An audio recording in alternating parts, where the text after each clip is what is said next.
The rain poured from the sky, a relentless torrent soaking the construction site. Mud clung to heavy boots as workers labored, their yellow slickers bright against the gray landscape. Grunting, "Something's down here." Mike Henderson, a man hardened by years of manual labor, hefted a shovel full of dirt.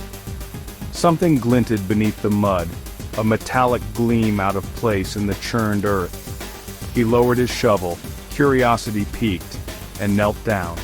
Brushing away the mud, he uncovered a rusted metal box, its edges warped by time. The other workers, drawn by Mike's discovery, gathered around. Rain lashed their faces as they watched him pry open the box. Softly, what do we have here? Inside, nestled amongst faded photographs and tarnished trinkets, lay a folded piece of paper.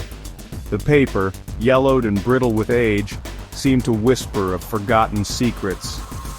Mike carefully lifted the paper, his calloused fingers strangely gentle. He unfolded it slowly, revealing faded ink and a message penned in a shaky hand. Reading aloud, "To whoever finds this." As Mike began to read, a hush fell over the group. The words on the page seemed to hang in the air, heavy with a sense of foreboding.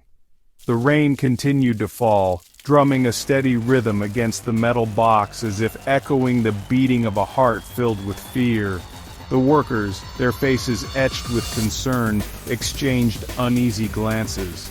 The letter, a voice from the past, had shattered the normalcy of their day, casting a shadow of dread over the rain-soaked site.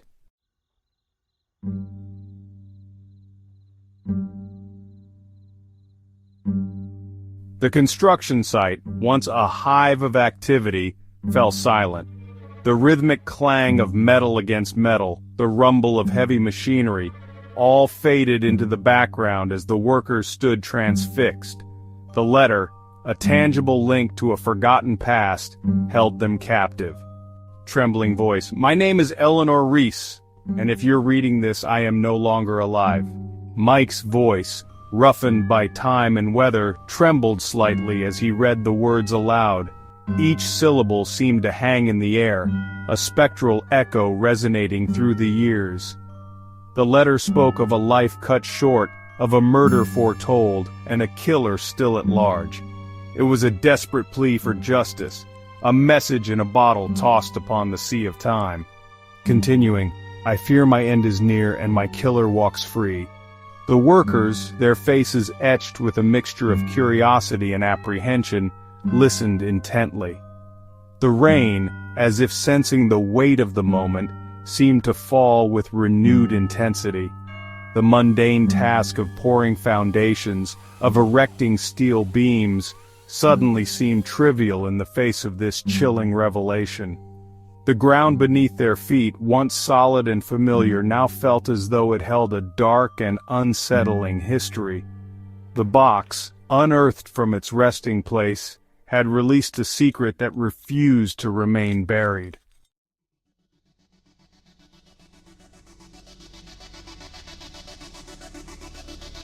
Mike carefully placed the letter back into the box, his movements almost reverent. The words he had read, the story they told, had shaken him to his core. He looked at the faces of his fellow workers, their expressions mirroring his own unease. Whispering, this isn't just some old letter. This was no ordinary find, no simple time capsule filled with forgotten memories. This was a cry for help from beyond the grave. Someone had died, believing their end was imminent and their killer would go unpunished. The thought sent a shiver down Mike's spine. He had lived a simple life, his days filled with the honest labor of his hands. Murder was something he saw on the evening news, a tragedy that unfolded in other people's lives, but here, in the palm of his hand, was a tangible reminder that darkness could touch even the most ordinary of places. Shaken, what do we do now? The rain continued to fall, a relentless curtain of water that blurred the edges of the world. The construction site, once a place of progress and creation, now felt like a crime scene. The workers, their voices hushed, spoke in low tones.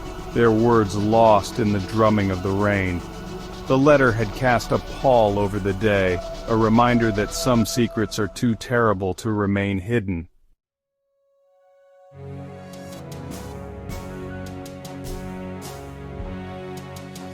News of the discovery spread quickly, carried on the whispers of the wind and the murmurs of concerned citizens. The small town, accustomed to the quiet rhythm of daily life, found itself thrust into the center of a mystery that spanned decades. The construction site, once a symbol of growth and progress, became a place of morbid fascination. Reporters flocked to the scene, their cameras flashing, eager to capture images of the unearthed box and the workers whose lives had been irrevocably altered by its discovery. The police, their faces grim, cordoned off the area, their presence a stark reminder of the gravity of the situation. The letter, carefully preserved in an evidence bag, became a beacon, drawing the town's attention to a crime long forgotten. The townspeople, their faces etched with a mixture of curiosity and concern, gathered in coffee shops and on street corners, their conversations dominated by speculation and theories. The discovery of the letter had awakened something in the town, a sense of collective unease. The past, long buried, had risen to the surface, demanding to be heard. The letter, a voice from beyond the grave, had shattered the tranquility of their lives, leaving behind a chilling question. What other secrets lay hidden beneath the surface of their peaceful town?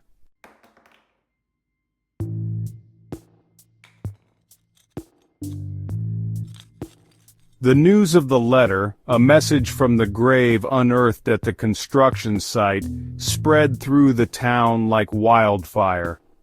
A pall of unease settled over the community, a stark contrast to the bright sunshine that now bathed the streets.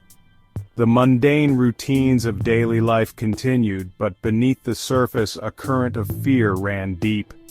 In the quaint coffee shops and bustling diners, conversations revolved around the mysterious letter and the identity of its author.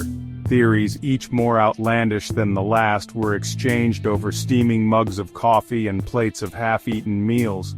The construction site, now silent and eerily still, became a place of morbid fascination, drawing curious onlookers who stood at a safe distance, their gazes fixed on the spot where the rusted metal box had been pulled from the earth. The letter, a tangible reminder of a life cut short and a crime unsolved, had awakened a collective unease in the town. The past, long buried and seemingly forgotten, had reached out from beyond the grave, casting a long shadow over the present. The townspeople, their sense of security shaken, looked at each other with a newfound suspicion, wondering if the killer walked among them, hidden in plain sight.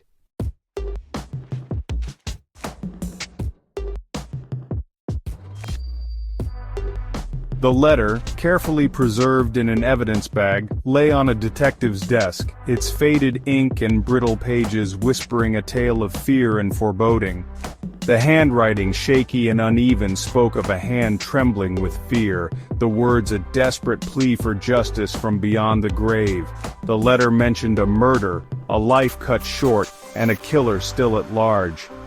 But the passage of time had shrouded the details in a veil of mystery, leaving Detective Harris with more questions than answers. He knew the weight of the task before him. This was not just another case file, another puzzle to solve. This was an opportunity to give a voice to the voiceless, to bring closure to a life tragically cut short, and to ensure that justice, however delayed, was served. The letter, a haunting echo of the past, had awakened a sense of purpose in him, a determination to unravel the truth, no matter how deeply buried it may be.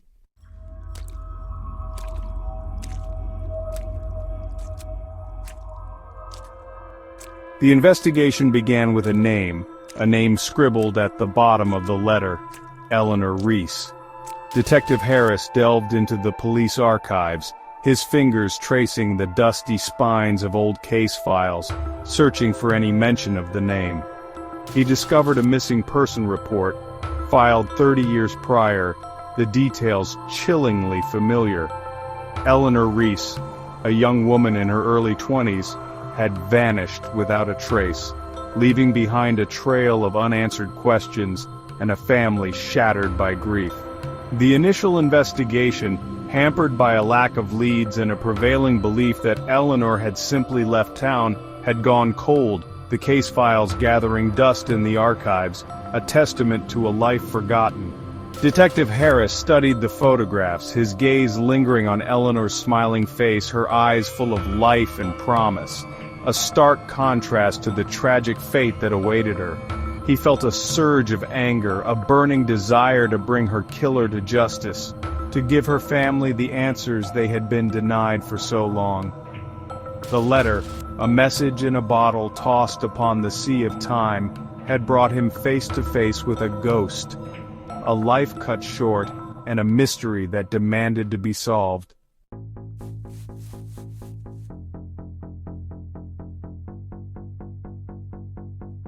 Days turned into nights as Detective Harris immersed himself in the case, determined to uncover the truth behind Eleanor Reese's disappearance. He interviewed her friends and family, their memories faded by time, their words tinged with a lingering sadness. He visited her old apartment, its emptiness a stark reminder of a life interrupted, and slowly, painstakingly, a picture began to emerge. Eleanor, it seemed, had been a private person, her circle of friends small, her life seemingly unremarkable. But there were whispers, rumors of a secret love affair, a relationship she had kept hidden from those closest to her. A name surfaced repeatedly in these whispered conversations, a name that sent a chill down Detective Harris's spine: Daniel Shaw. Daniel Shaw, a former police officer, had left town shortly after Eleanor's disappearance, his departure shrouded in whispers and speculation. Some said he had been forced out, his career cut short by allegations of corruption. Others claimed he had simply grown tired of the small-town life, seeking a fresh start elsewhere. But Detective Harris, his instincts honed by years of experience, sensed something more, a darkness lurking beneath the surface, a secret that refused to stay buried.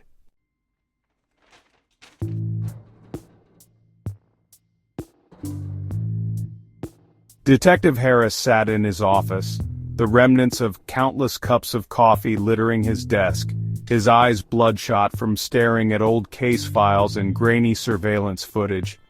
The pieces of the puzzle were beginning to fall into place, but a crucial element remained elusive: a motive. Why would someone want to harm Eleanor Reese? She had lived a quiet life, her world seemingly devoid of the kind of drama and danger that often led to violence. But the letter, her own words penned in a moment of fear and desperation, suggested otherwise. She had known her killer, had feared for her life, and had believed that her murder would remain unsolved. He reread the letter, his gaze lingering on a particular phrase: "He knows too much." Who was he? Was it Daniel Shaw? And what was it that he knew? The answer, Detective Harris realized, held the key to unraveling the mystery of Eleanor Reese's disappearance. The truth, he was certain, lay buried deep, hidden beneath layers of time and deceit, and he would not rest until he unearthed it.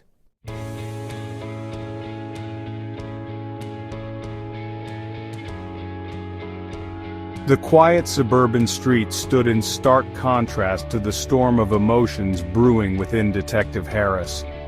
He stood before a modest, well-kept bungalow, its paint faded but cheerful.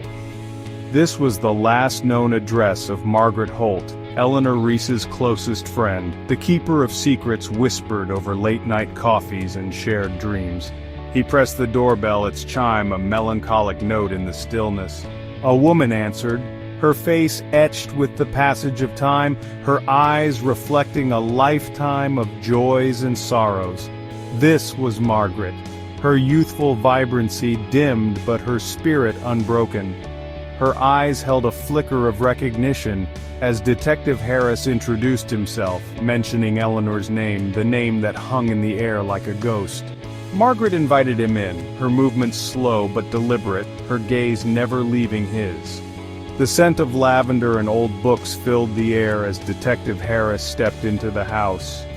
The living room was a time capsule filled with furniture that had borne witness to countless conversations and moments of shared laughter and tears. Family photographs adorned the walls, faces frozen in time, their stories silently echoing within the room. This was a home where memories were cherished, where the past was a constant presence. And somewhere within these walls, Detective Harris believed, lay the key to unlocking the mystery of Eleanor Reese's disappearance.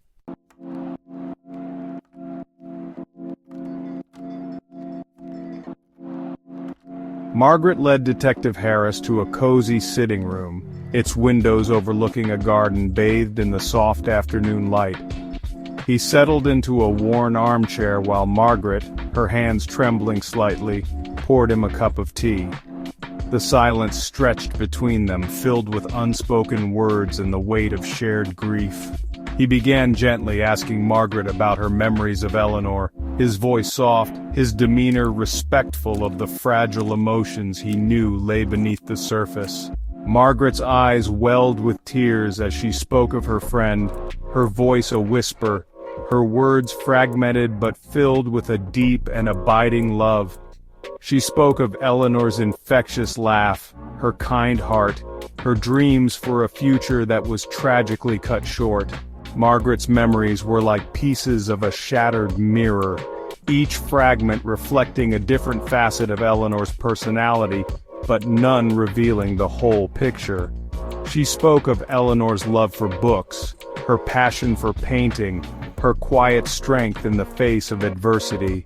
But as Detective Harris listened intently, he sensed something else, a subtle shift in Margaret's demeanor, a hesitation in her voice when certain topics arose. It was as if there were parts of Eleanor's life that Margaret was reluctant to reveal, secrets she had kept for all these years, secrets that might hold the key to unraveling the mystery of her disappearance.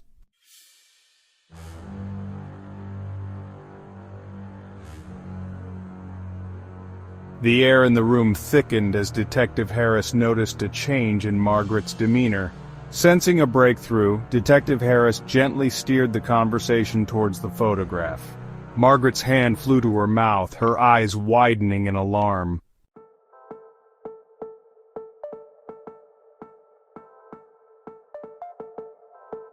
The torn photograph lay on Detective Harris's desk, a tangible representation of a life shrouded in secrecy. He had the lab technicians scan the photograph, feeding the fragmented image into their facial reconstruction software. Time seemed to stand still as Detective Harris watched the image on the screen slowly materialize.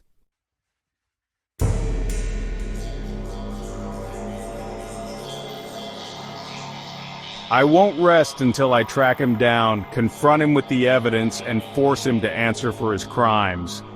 The name echoed in the silence of his office, a name synonymous with whispers of corruption, Daniel Shaw. The computer beeped, signaling the completion of the facial reconstruction.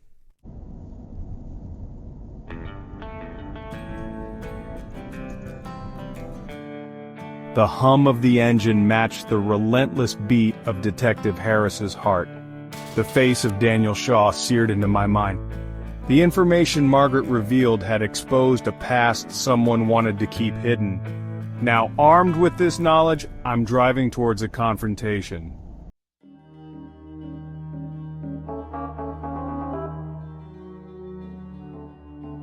The address Margaret provided led Detective Harris to a dilapidated house.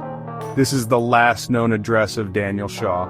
As Detective Harris approached the front door, he couldn't shake the feeling of unseen eyes watching him. Here we go.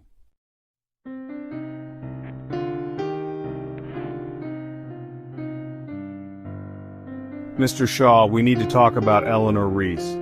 Daniel Shaw's gaze darted to the worn floorboards, his silence speaking volumes. It's been a long time.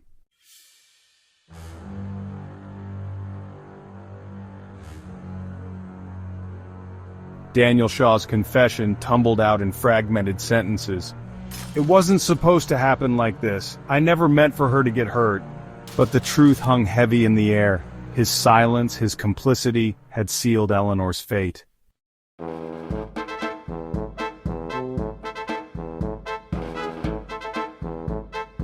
Detective Harris listened to Daniel Shaw's confession, his expression unreadable.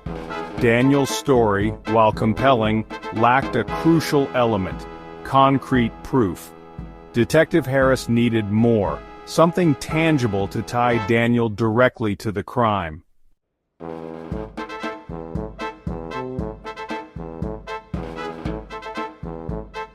The unearthed box sat on a makeshift table, a silent witness to the storm it had unleashed. The letter had shattered the illusion of normalcy, exposing dark undercurrents. The construction site now stood as a testament to the enduring power of the past.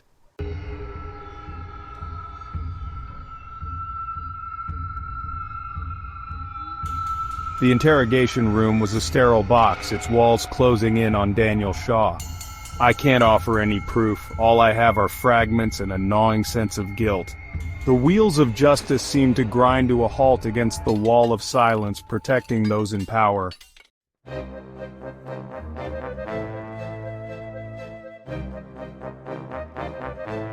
The news of Daniel Shaw's confession reached Eleanor Reese's family like a bittersweet echo. Relief that Eleanor's voice had finally been heard, pain that our suspicions had been confirmed. The arrest of a high-ranking official offered a glimmer of hope that justice, though delayed, was not entirely out of reach.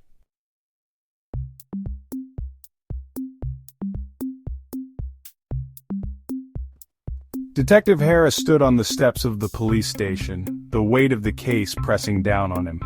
Daniel Shaw's confession had raised more questions than it answered. Sometimes the best one could hope for was a semblance of justice, a sliver of light shed on a past that refused to be forgotten.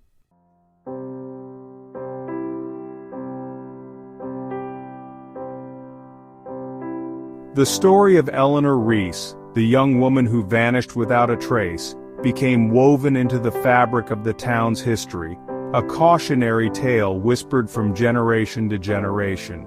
The construction site, once a place of tragedy and unease, was transformed into a memorial park, a testament to the enduring power of the human spirit to find hope even in the darkest of times.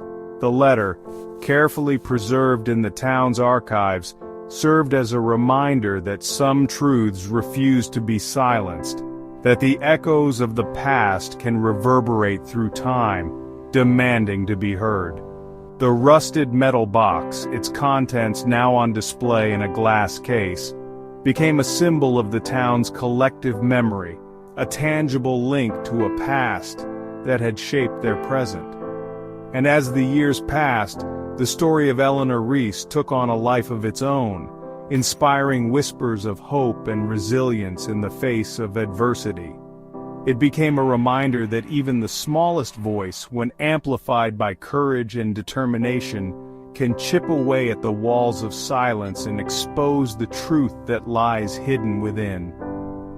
And sometimes, it whispered, that was all it took to begin to heal the wounds of the past and build a future where justice, though long delayed, could finally find its voice.